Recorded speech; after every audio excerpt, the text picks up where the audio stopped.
Good afternoon, everybody. My name is Dr. James Galvin. I'm a professor of neurology at the University of Miami Miller School of Medicine, and I'm going to talk about clinical pearls on dementia prevention, the what, why, and how. I have the opportunity to work with a lot of wonderful people, both within my lab at the University of Miami as well as around the world, and they've all contributed to some of the data we'll talk about today. So here's our objectives. We want to discuss the differences between primary, secondary, and tertiary prevention, as well as the difference between preclinical and prodromal stages. We want to understand the role of resilience and vulnerability and how that factors into brain health and neurodegenerative disease. And then we want to discuss the pros and the cons of different forms of measurements and how we use that to design a dementia prevention initiative. So this is a paper we published several years ago, trying to think about the concept of dementia prevention. So on the figure here, on the y-axis, we have cognitive functioning, and on the x-axis, we have age. And so between ages of birth and the mid-40s to early 50s, people generally have no complaints and they have no pathological changes in their brain. So this is the concept of primary prevention, to prevent the onset of disease before there's any evidence of injury. So you want to reduce the incidence. And so these are people who have no cognitive impairment or may have some subjective complaints, but no pathology. From about the mid-40s into the mid-60s, many people will start to deposit amyloid plaques and neurofibrillary tangles in their brain, okay? So that they have this preclinical syndrome. The disease is beginning, but they have no symptoms. Or that they have symptoms, they have the mildest of symptoms, so very early mild cognitive impairment. This is the concept of secondary prevention. That is, we want to reduce the impact of disease or injury that's already occurred. The pathology's already started. So we want to reduce the prevalence. Again, this is preclinical Alzheimer's and early MCI. And then from about the mid-60s on for the rest of life, these will be people that are in the tertiary prevention group. So the disease has already begun. They're already symptomatic. And what we want to do is arrest the progress of an established disease to limit the disability, okay? And so this is late MCI and people with clinical Alzheimer's and related dementias. So primary, secondary, and tertiary. We're going to drive this home several times at the beginning part of this talk. So this is a study we published a little over a decade ago now. Every time I say this, it gets longer and longer. So we followed people longitudinally to death. Okay, and so people had autopsies. And so in the dark line here are healthy controls. So these are people who came into the project as healthy controls and stayed healthy controls throughout their entire participation. So they've never diagnosed with anything. And you can see there's a little bit, but very little change in overall cognition with time as they age. The people in the dotted lines represent people who had Alzheimer's disease, either clinical Alzheimer's or people who had autopsy. And at this dotted line that's in the vertical plane here represents at the time they were diagnosed with a cognitive impairment. And so what we can see is at about 2 years prior to their diagnosis, there was an inflection point in their cognitive performance. And this 2-year period, they were still normal, but their cognition was declining. And this represents that preclinical phase. Again, so if we think about from anywhere from birth up to this red dotted line are people who have no pathology, no symptoms. This is primary prevention. Between the red line and the black dotted line, these are people who now are beginning to have some changes in their brain, and this is secondary prevention. And people after the black line are people who are symptomatic. They were diagnosed. This is tertiary prevention. And we've been able to do this modeling across a number of brain diseases: Alzheimer's, Parkinson's dementia, dementia with Lewy bodies, Parkinson's mild cognitive impairment. We can find the same general pattern. That is, there are clues that occur anywhere from 2 to 5 years before people are diagnosed that their brain is starting to change. This allows us to start to think about windows of opportunities for when we can look at the pathology. So again, if we take this line that we saw in the last graph, this purple line, which was the black dotted line, and this represents their clinical change, okay? And we have lots of different domains we can look at, but let's just look at their overall global cognition. If we now put it against pathology, so we just flip the axis so everything's changing in the same direction, we can see that about 2 years prior to their diagnosis, their cognition is changing. About 3 to 5 years before, their MRI is starting to change. Before that, their PET scans are changing. Before that, their amyloid and tau is changing. So again, the pathology is beginning years before people are symptomatic. And we can't see those asymptomatic years. So we need to figure out like proxy markers that can help us better understand. And that's what this modeling is doing. This is a study we published last year where we did MRI and amyloid PET scans. And so we had a group of people who were amyloid negative, a group that were amyloid positive at the far end, and in the middle, we had people who were amyloid intermediate, so the beginnings of amyloid deposition, but not sufficient to call it a positive scan. And what we found when we looked at these amyloid groups and all of the different MRI metrics that we collected, these are all diffusion tensor and diffuser ptosis, white matter metrics. We can see signs that as people move from amyloid negative to amyloid intermediate, we have signs of inflammation and neuronal injury. And then when people move from amyloid intermediate to amyloid positive, they develop neurodegeneration. So anywhere up to this point where they're amyloid negative, this is again, primary prevention. During this phase where they're going from amyloid negative to amyloid intermediate, this is injury, this is secondary prevention. And then after they're symptomatic, this is now tertiary prevention. So we know there are a lot of predictors that help us understand people who may be at risk for having preclinical Alzheimer's disease. So early changes in judgment, attention, executive function, beginning before memory changes. These are early signs. The absence of practice effects. So if I give you a test and you take the same test every year, in those tests where you can get better, you tend to get better if your brain is healthy. If you look at controls who have preclinical disease, that means they have no symptoms, but they have amyloid in their brain, they actually lose this practice effect. So while they still score in the normal range, they don't benefit from the experience of taking the test before. Depression can be an early sign of preclinical Alzheimer's disease. Psychomotor slowing, so slowed thinking, slowed walking, declining physical performance, changes in muscle mass and strength, inflammatory processes. These could all be predictors of what's going on in the brain and give us some idea of who's likely to progress in the future. So we can build a model now based on this. So you're sitting in your office, someone comes in, you diagnose them, they have clinical Alzheimer's disease or some related disorder. Before they came to you though, they had cognitive decline, and this may begin 1 to 2 years before they show up in the office. Before that, however, they had this neuronal injury, then this neuronal degeneration. And this may begin 3 to 5 years before their cognitive symptoms. Before they have neuronal injury, they have the deposition of amyloid plaques and tangles. And this may begin as many as 20 years before people show up in the office with a diagnosis. So a very long window that we potentially can intervene. So if you have things that cause you to deposit amyloid and tau, then those are risk factors. So let's call that risk factor A. But we know from autopsy studies that there are lots of other things happening in the brains of individuals who develop dementia. So there are lots of other pathologies, vascular pathologies, Lewy bodies, TDP-43, inflammatory markers, oxidative stress. So lots of things are happening. But those are different than plaques and tangles. So by definition, they must have different risk factors. So let's call that risk factor B.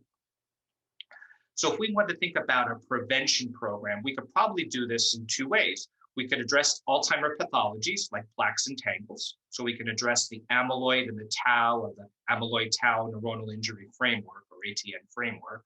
And there's lots of pharmaceutical companies developing things like that. Or you could potentially address some other pathologies and mechanisms, looking at neuronal injury and neurodegeneration. This is going to be the focus of the rest of our talk today.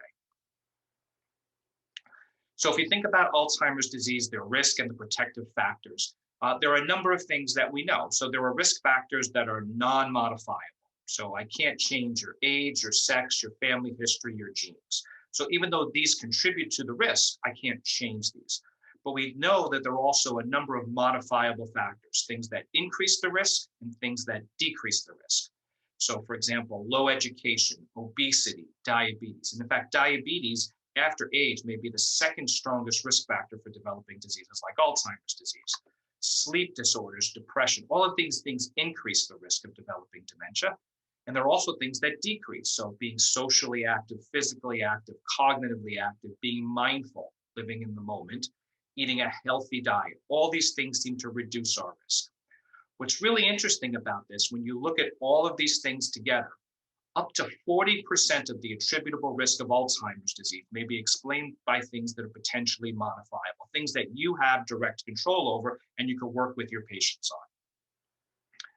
This also gets to this concept of resilience and vulnerability. What makes our brain stronger or weaker to resist the effects of age and disease? Now, we know from genetics, there are some genetic mutations that cause rare forms of Alzheimer's disease, but these genetic mutations can't explain the more common sporadic causes. But still, it allows us to begin to ask a question. Why are some people more resilient or vulnerable than others to getting diseases? It's really likely complex interaction between genetics, exposures, and lifestyles, okay? And so the individual differences in resilience and vulnerability is this complex interplay. So in terms of genes, a good gene can offer protection from a bad environment, and a bad gene can be buffered by a good environment. Well, if we take out the word genes and we talk about lifestyles and these modifiable risk factors, we begin to see these same type of complex relationships. So when we talk about prevention of brain diseases, there are a couple different things that we can do, strategies. We can do risk reduction, that is reduce the frequency and severity of factors that lead to poor health. For example, smoking is associated with lots of bad health outcomes. If you stop smoking, you reduce the risk of those bad health outcomes. We can do health promotion, enabling people to increase control over their health. So if they don't exercise, you tell them to start exercising. If they do exercise, you want them to continue exercising and increase the amount of activity. We can do healthful behavioral change habits to make the healthy choice the right choice, like altering their nutritional patterns. And we can manage their comorbid disease. Really tight and early detection and treatment of these diseases can reduce the risk. So for example, recognizing pre-diabetes or insulin resistance and tightly controlling it can reduce some of the long-term consequences.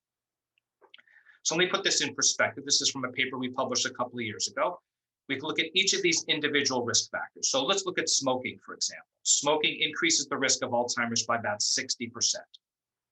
That means there are about 4.7 million cases of Alzheimer's worldwide that's attributable to smoking. If we just did a 25% risk reduction, we could potentially prevent 1 million cases of Alzheimer's disease. Likewise, we could look at obesity, inactivity, diabetes, a whole host of these things, and significantly reduce the overall risk of developing Alzheimer's disease. And that's just addressing one risk factor. What if we were to do this in total and look at all of these risk factors at the same time?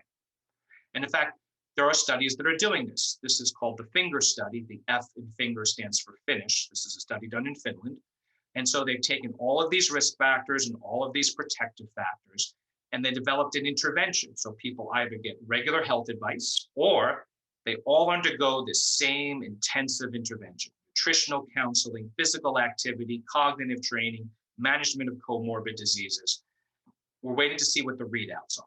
So the FINGER studies done in Finland, the worldwide FINGER studies done throughout the EU and Asia, and the pointer studies being done in the US. They're all the same study, but we don't know what the readouts on this. But I want to pose a question to you, right? Think about this. So you're all scientists now, and we're thinking about, we have this great intervention we want to do. And so before we do it in people, we want to do it in some preclinical model, right? So we want to look at mice or transgenic animals, right? And so we're going to give them a placebo or this intervention. But remember that all of these cells are really clones of each other, and transgenic mice, in terms of genetics, are clones of each other. So when you're doing something to them, if you find a difference, it must be due to the intervention. If there's no difference, then the intervention had no effect. But people are different, right? They're not clones of each other. They have different lifestyles, different races, ethnicities. They have different comorbid diseases. They take different medicines for those comorbid diseases. There's lots of factors that you can't control. So if you're doing this intervention now, if differences are found, it's likely due to the intervention, but some people don't respond, right? Just like if you give people an antihypertensive medicine, not everybody responds to the antihypertensive medicine. And if there's no difference, the intervention may still have worked in some people. And this is the problem with taking sort of off-the-shelf group-like approaches. Our approach has really been thinking about what's called the N of 1 design. It's a busy slide, but the concept of an N of 1 is that each person becomes their own individual experiment. And so this allows us to eliminate sort of the heterogeneity between individuals and provides actually very strong evidence that if you see an effect, the effect is due to whatever you've done.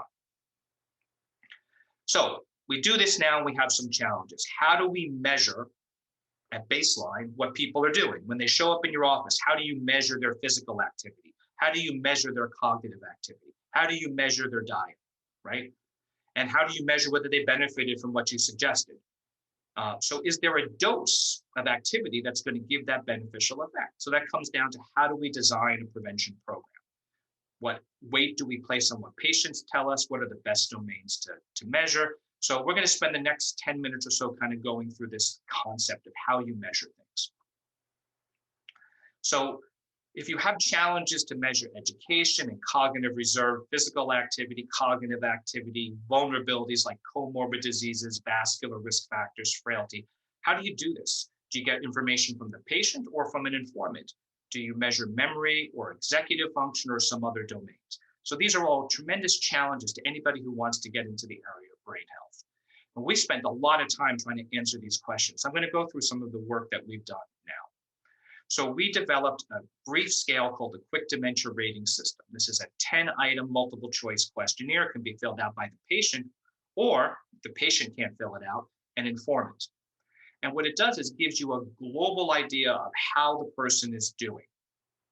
Okay, so scores of 0 to 1.5 are healthy controls, 2 to 6 is MCI, then the scores get higher up to 30, mild, moderate, and severe dementia. And what we found is just doing this questionnaire compared to a gold standard evaluation, right, the 3-hour $1 million workup, we correctly classify people about 88% of the time. So a very powerful, brief way of collecting information. It takes 3 minutes to do this. We have this concept of cognitive reserve. That is, this is a latent construct. How do you measure a person's ability to maintain their function despite having pathology in their head? So there was really no good way of measuring this. So we came up with a measure called cognitive reserve units. And so this looks at their education and their occupation. And we can have this complex formula down at the bottom here that we can actually calculate their cognitive reserve so that we know their global rating and now their cognitive reserve. We can measure their physical activity. So we developed a scale called the QPAR, the Quick Physical Activity Rating. Sorry, I have parrots. They occasionally want to sing to me. There's 10 domains with different intensities, different durations, different frequencies. This allows us now to calculate a dose of activity. It's a somewhat normal distribution so that we can now actually see how much someone is doing at the time they first come to see us. We can also do this for cognitive activities. So this is the Cognitive and Leisure Activity Scale, or CLAS. Same principle, a number of different activities and the frequency at which people do these activities, which allows us to calculate a dose. Why is this important? Well, because when you look at someone who's just coming into the office for the first time, you'd like to see how healthy their brain is so you can design an intervention. When we measured CLAS activities, we compared this to their cognitive performance. We found that there's a strong relationship in controls and MCIs between their baseline cognitive and leisure activities and their performance on neuropsychological testing. And for the control group, there's a very strong relationship between their cognitive and leisure activities and their hippocampal volumes. So at baseline, before you've done anything about them, they can tell you a lot of information about how strong their brain is and what kind of things you can do to try to preserve that brain health. Executive function, we talked about that being one of the first domains to change. Well, we've developed a brief tool called the number symbol coding test. And so this is a 90-second test, looks at the ability to switch back and forth, number to symbol, symbol to number. And so there's a practice session and then they go on. And then when we start throwing this set switching in there, so they have to keep jumping back and forth, number to symbol, symbol to number, number to symbol, and so on, people who have pathology in their brain really slow down. So it's a great way of capturing challenges to executive function and attention. We can measure diet. So we've created a score sheet to look at the MIND diet. So this allows us to look at 15 different categories of foods and score it. What's nice about this, at baseline, their dietary intake actually has a decent correlation with their cognitive performance, okay? So their diet tells you a lot about their brain health and how they're going to perform. We can also measure mindfulness. Mindfulness is the process of living in the moment, not letting the weight bear down on you. And we found that mindfulness is related to the self-reporting, to depression, to their MoCA scores, to their hippocampal volumes. So again, an idea of how resilient, how strong their brain is. We can also look at vulnerability factors. So we created a modified CADE scale. This is a scale looking at vascular risk factors, right? So here's the scale here, and we found, again, a strong relationship between their cognitive performance and their CADE score. And for every 1 unit increase in CADE, we see about a 1.5 decline in their cognitive performance and their risk of developing dementia. So how do you take this and design an intervention? So we did this, and I'm going to show you the results from the first round of this. We enrolled people with no cognitive impairment, that's primary prevention, mild cognitive impairment, that's secondary prevention, and mild dementia, that's tertiary prevention. We collected lots and lots of data. We created a personalized prevention plan based on our assessment and let patients see if they could do it on their own. Let me show you data from the first 104 people. In the orange is that no dementia primary prevention. In the blue, mild cognitive impairment secondary prevention. In the green, mild dementia tertiary prevention. And what we found when we looked at their cognitive performance over time, people in the primary prevention group, about 80% of people actually started to improve on their cognitive testing scores. About 63% of the secondary prevention people improved in their cognitive scores. So primary and secondary gave us about 70% improvement in their overall cognitive performance. However, the tertiary prevention group didn't show any benefit in terms of their cognitive performance. They continued to decline. So you could say in that sense, it was a bit of a failure, okay? And we know that the predictors of decline are older age, male sex, lower education, greater impairment at baseline, but also adherence. And part of the problem is the tertiary prevention people, the dementia people, weren't very adherent to the plan. But even if they weren't that adherent and we didn't see a cognitive benefit, we did see other benefits. So we demonstrated a change in their mood, an improvement. So in everybody but one individual, we saw an improvement in their depression scores. Using the same approach, we're able to reduce their inflammatory markers. So this is homocysteine, which is a risk factor for heart disease, stroke, and Alzheimer's disease. And we were able to essentially normalize it in almost everybody. We were also able to reduce their overall stroke risk. So this is the Reynolds stroke risk scale. And what we found is about 77% of people improved or remained stable, while only 22% worsened. And that had a lot to do with adherence as well. And so people who were started out at a low risk were able to keep at a low risk, and people who had a high risk were able to lower their risk, with the exception of a few people, again, who weren't very adherent to what we told them to do. We also collect a lot of biomarkers because we need to better understand what's happening to the brain. So I want to show you some proxy biomarkers. So there are lots of people, and we collect this too. We're looking at collecting like MRIs and PET scans and things like that. But those are very, very expensive. And so if you're going to do a dementia prevention kind of program, you want markers that you can collect rapidly and cheaply over and over again to get a sense of what's going on with the brain. So one example is something called optical coherence tomography. OCT is a way of looking at the retina to get retinal health. Now, ophthalmologists use this to look for macular degeneration and glaucoma, but we've turned this around a little bit because developmentally, the retina is the same tissue as the brain. So whatever happening in the brain, in theory, should happen in the retina. And what we found is one layer in particular, the granular cell layer. People who have thicker granular cell layers have better cognitive performance than people who have thinner granular cell layers. And the granular cell layer is related to overall cognitive performance and hippocampal volumes. So it gives us a potential proxy marker of brain health and something we can follow serially at very low cost. We've also done a lot of work looking at how people walk. And so we have a Gait lab in our center. And so we're able to look at people walking. We give them different tasks with increasing cognitive load. We have them just walk, and then we have them walk while saying the alphabet, so talking. And then we have them do serial subtraction. So we're adding the cognitive load. When we get to the serial subtraction, what we found using machine learning techniques, the computer is able to correctly classify healthy controls versus MCI, healthy controls versus Alzheimer's disease, and separate MCIs versus Alzheimer's disease based solely on their walking. No other information. So again, very strong proxy marker of brain health. We're also working with companies to develop blood tests, because ultimately a blood test is going to be much easier to use than collecting spinal fluid or doing MRIs and PET scans, right? So blood tests, in theory, will be easy to collect, be cheaper, and you can collect it in a serial fashion. So this is just a pilot. There's very few people in each group, but it's a way of us understanding a little bit about the pattern. So we have people who are healthy controls and people who are MCI, and we collected biomarkers, amyloid, tau, phospho-tau. And it was interesting, within the control group, we have people with and without abnormal biomarkers. And with the MCI group, we have people with and without abnormal biomarkers. And so this group, this control group that has positive AD biomarkers, represents preclinical Alzheimer's disease. And then we have a group that's MCI due to Alzheimer's disease. And then we have a group that's true control. So they have no cognitive symptoms and they have no evidence of pathology in their brain.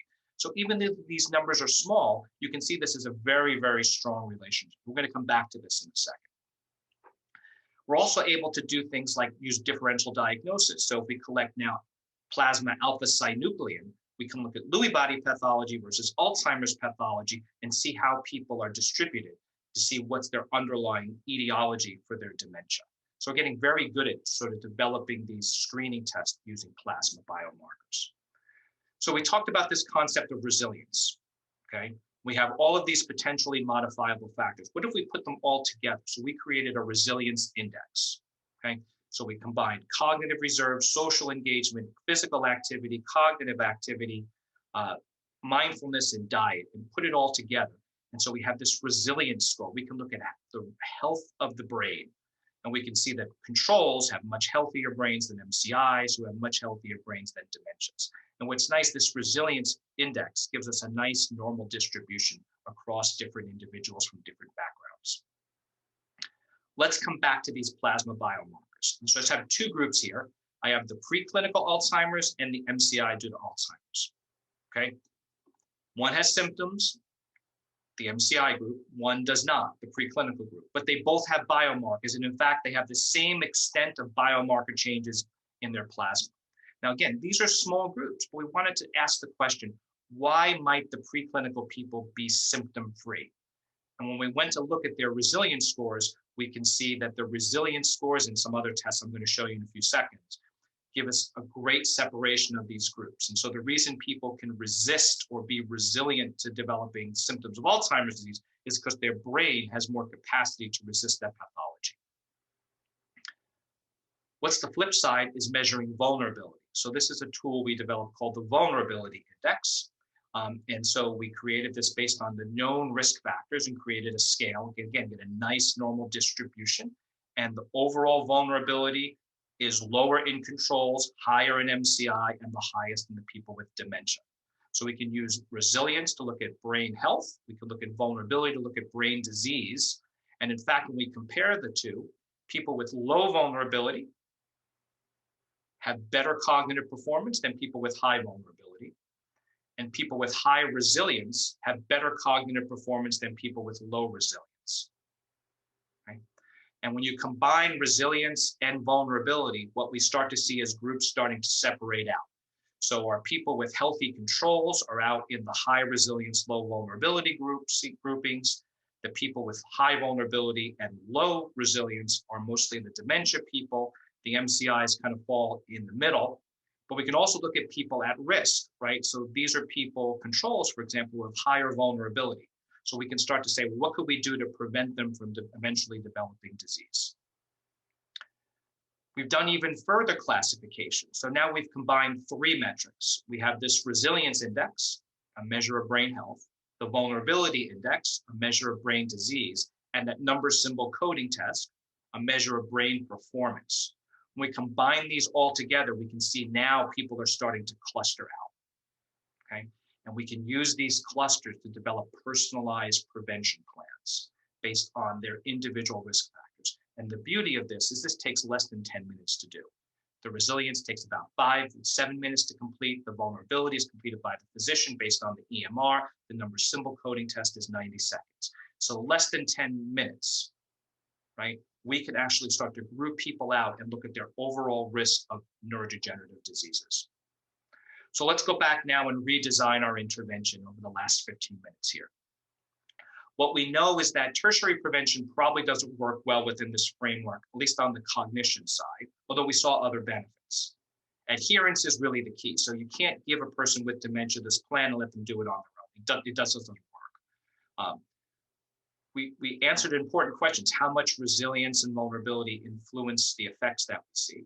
So now we want to go back and look at primary and secondary prevention again, right? And we want to stratify by their plasma biomarkers, give them a personalized prevention plan, and then give them some guidance, a health coach, in order to help them complete this, okay? So rechanging the way we're doing this. We can apply this to our research platform. So we combine the QDRS, the number symbol coding test, the resilience and vulnerability scale, and we get tremendous separation of groups. And we can perform differential diagnosis just on this platform. So we can discriminate people with MCI, with Alzheimer's, with Lewy body dementia, with vascular contributions to dementia, with frontal temporal degeneration, right? We've really streamlined this now to a simple platform that could be done in the primary care and the general neurology section. We're digitizing this now so that it's an easy to use platform so people can collect this information. We're also using machine learning techniques to improve our detection. So I have a number of NIH grants. We're using all the data from these grants and all of our biomarkers and basically plugging them in to see if we can improve classification and make a parsimonious model. Let me give you an example. This is a paper that's under review. So we use the ADNI data, which is a national data set, and we used MRI and genetics. And we basically ran a machine learning profile. And what we were able to come up with is these 6 different stratified groups. We can detect people who are stable, healthy controls, who are going to remain healthy controls. And we can detect healthy controls who are likely to progress to MCI or dementia, right? That's really powerful, right? So at baseline, we're going to be able to use these machine learning techniques to predict what's going to happen in the future. And what's really cool about this is we're able to pick up some very novel genetic risk factors. So using the machine learning, in this paper that's under review, we're able to find 9 new gene targets that may be future targets of therapy. So let me show you an application in a real world. So this is a woman who came to see me, 50 years old. She has a past history of thyroid disease. Her mother and grandmother had different forms of dementia. Her family reports no change. She reports no change. She's physically active, eats well, no history of any sleep problems. She's in good health. She has no problems with her memory, but she wants to do everything she can to reduce her Alzheimer's risk. So she participated in our program. And we did this very extensive workup. Took all day to do it, collected all of the different collection tools and variables and biomarkers that I've talked about so far. And while her overall cognition was normal, we're able to find several things that were interesting. So for example, she actually had very mild weakness in working memory and executive function compared to her other domains. She had mild decreases in her EEG. She had a 50% stenosis in her right carotid artery. Now you may say, well, you don't do anything with the 50% stenosis. And while that's true, why wait for it to be an 85% stenosis before you do something? So our approach is, well, what can we do to sort of alter the pattern of where things are going? And we found a whole bunch of other things, and we can group these. We found a bunch of cognitive risk factors, some vascular risk factors, some metabolic risk factors, and a whole bunch of proxy biomarkers that we can follow over time in a very, very easy to collect fashion. That allows us then to create a personalized prevention plan for this individual. So we're able to come up with things that she could do to work on these cognitive risks, the vascular risk, the metabolic risk, and try to find out more about these proxy biomarkers. So we're able to personalize this using precision-like techniques to design something that's specific for this individual rather than just grabbing something off the shelf. So to summarize, there may be multiple ways to get to Alzheimer's disease. There are multiple paths. Things are happening, right? There's changes in risk factors and vulnerability and resilience. There are things that we control. There are things that we can't control. It's never too late to start. It's never too early to start, but it's probably better to be early than to be late, okay? So if there are multiple ways to get to Alzheimer's disease, right? I talked about that hypothetical model with all of the different types of different risk factors, right? Then there may be multiple ways that we can diagnose, treat, prevent, or cure disease. And there seems to be an optimal window when to initiate these prevention initiatives. Prevention efforts may be much more successful when they're multimodal and guided toward at-risk individuals based on their personal risk profile.